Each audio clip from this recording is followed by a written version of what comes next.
Look at the significance of the oil. I have 10 of them here. What does the oil connote? Ultimately, number one. So what Jesus was saying is that they lost oil. He said, go and get the oil.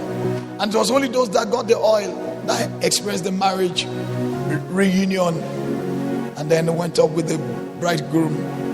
What does this oil connote? Number one, the Holy Spirit upon your hearts. The Holy Spirit upon our hearts, longing and tendering. You must ensure the Holy Spirit upon your heart keeps you longing for God, tendering towards Him. You just always want to have Him. If that is not your experience, what you only do is speaking in tongues, you are missing inside. The Holy Spirit upon your heart, longing and tendering after God. You are never ever satisfied with Him. What does this oil, what's the significance thereof? Number two, our desires for the Lord increasing and enlarging. Our desires for the Lord increasing and enlarging. Our desires for the Lord increasing and enlarging. 2020 is virtually over. It's coming to 2021. You are much more hungry for God in every dimension, increasing and enlarging. Number three, our understanding, our spiritual understanding is growing. Your spiritual understanding is growing. You're growing in spiritual understanding. So you are behaving better. You're operating wiser. You are not living carelessly again. Number four, your zeal to be obedient is growing stronger. Your zeal to be obedient is going stronger. All you want to do is just to please God. You are getting stronger and stronger in your zeal to be obedient. Number five, what's the significance of this oil? It is relationship above ministry. Relationship above ministry. I beg you. Relationship above ministry. The Lord said to me yesterday during the intimacy night, He said, can you love me more than this? He said, loving me is more than the assignment I assign men. He said to me today, in the course of the service today, He said, love me, not what I assign you to do. Love me, not Ecclesia Embassy. Love me, not Ecclesians. Love me. He said, and I was excited when He said this. He said, get crazy for me.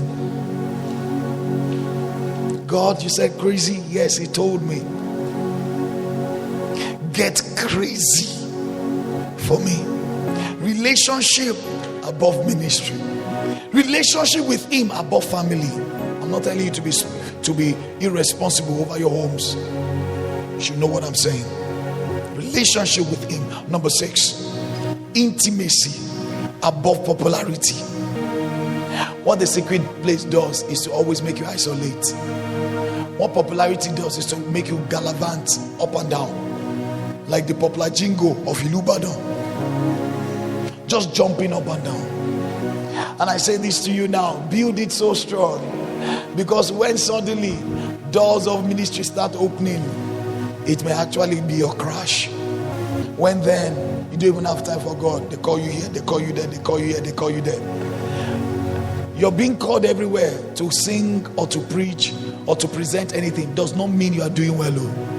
It may actually be an exposure for you to go down in a short time. For those of you great men and women, as those opening are coming, there are some you will disappoint because you need to be with God. Did you hear what I said? There are some you will say, I can't be there. Not because you're proud, but because you need to spend more time. Don't let your oil quench when you are holding the mic. It will be very disgraceful. Number seven, What does this connote? What's the significance of this? Isolation above association. Isolation above association. In this end time, sir, you will need more isolation than association. I said to you yesterday, it's God that makes men popular. There's a dimension you're coming to, that even when you are fellowshipping with God in your secret place, contracts will be waiting for you. They will say, until you come. Stop jocketing up. And I'm not saying you should not advertise, don't get me wrong, because I always want to strike balance, so you won't leave and say, this man just say we should just be following God. I'm not saying you should not have network and strategies, but understand, building a relationship with God is not a waste of time. It saves time. It's not taking your time, it's saving your time. Remember I told you that the wise man of God said, anytime I discover my day is going to be busy, I spend more time fellowship and praying.